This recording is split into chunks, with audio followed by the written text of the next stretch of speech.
Hey friends, welcome to another video about English fluency. As you probably know, English is a very rich language. Every word has so many synonyms that trying to memorize all of them can give you a serious headache. But although it's unnecessary to know the entire vocabulary, and quite frankly, I think it's impossible, knowing several ways to express a certain idea will make you a more versatile communicator. In today's video, I'm going to give you 10 phrases to say I don't know so that you don't have to repeat the same phrase if you want to say that you don't know something.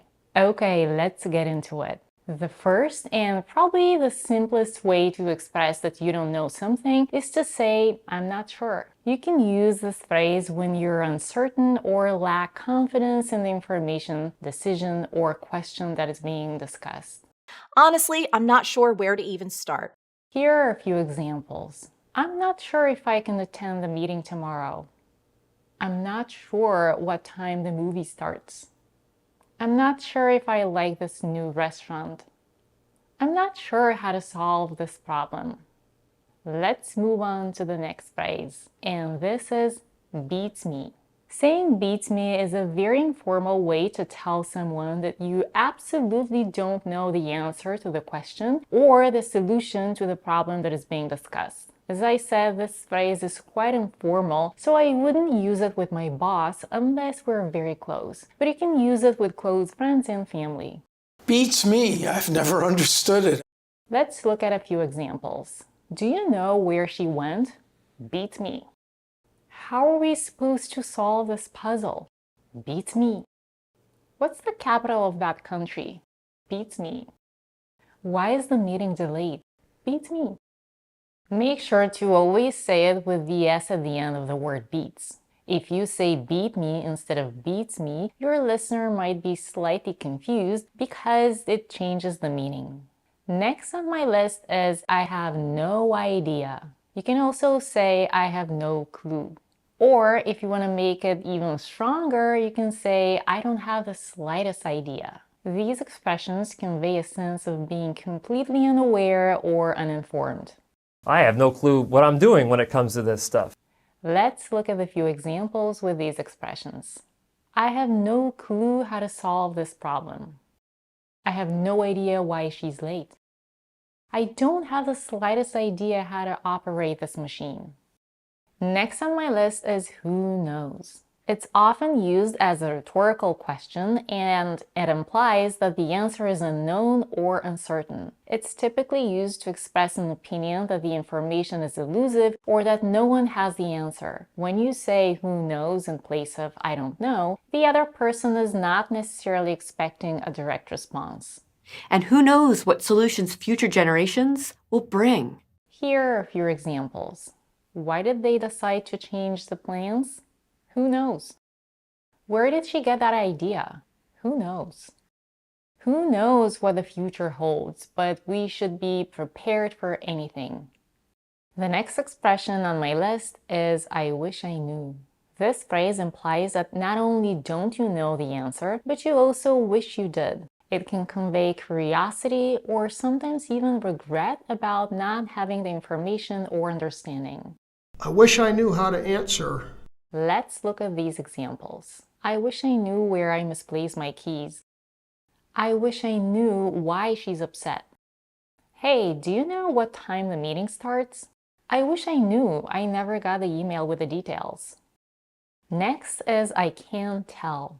By saying I can't tell, you imply that the information is not clear to you at the moment. This phrase also suggests uncertainty or inability to make a judgment based on the available information. A person can also say I can't tell when they want to keep something a secret, but here we're looking at this phrase in the context of expressing a lack of information. I can't tell if she's happy or sad. For example, I can't tell if he's joking or being serious. She spoke so quietly that I can't tell what she was saying. She was wearing sunglasses, so I couldn't tell if she was crying or not.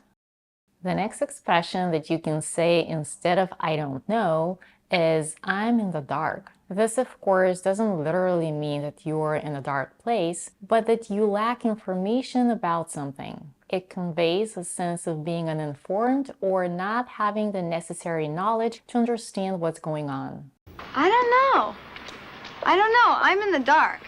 And here are a few examples. I'm in the dark about the details of the new project. Can you fill me in? Everyone else seems to know the plan, but I'm in the dark. They made all the decisions while I was in the dark. I feel like I'm in the dark when it comes to understanding the company's future plans. Next on my list is the phrase, "that's a mystery to me." If you hear this expression from someone, it means that something is completely unknown or incomprehensible to that person. You can use it to express your absolute lack of understanding or ability to explain the situation. I have no idea how they build that. That's a mystery to me, how they do that. Let's look at these sentences. How they managed to finish the project so quickly is a mystery to me. Why she suddenly moved to another city is a mystery to me. It's a mystery to me how they keep the store so clean with so many customers. The solution to this puzzle is a mystery to me. And the next expression is, "your guess is as good as mine." This indicates that both you and the person you're talking to are equally unsure or lacking information about the topic in question. Why did they put accidental injury in quotes? Your guess is as good as mine. These examples will help you understand this phrase a little better. When will the power be restored? Your guess is as good as mine. What caused the delay? Your guess is as good as mine. Do you know where he went? Your guess is as good as mine. Why did they change the meeting time? Your guess is as good as mine. And the last one on my list for today is one of my favorite expressions. That's a good question. You can also intensify it by saying that's a very good question. Although this phrase is often used to acknowledge that the question being asked is thoughtful, challenging, or insightful, it can also be used to buy time while thinking of an answer. So if someone asks you something and you can't immediately come up with an answer, you can say, "That's a good question." That's a good question. I haven't seen research into that. Here are a few examples. When will the new policy be implemented? That's a good question. I'll need to check with the management. What are the long-term effects of this medication? That's a good question. I'll have to do some research. How can we improve our customer service? That's a good question. Let's brainstorm some ideas. Why do some people react differently to the same situation? That's a good question, and it's something psychologists are still studying.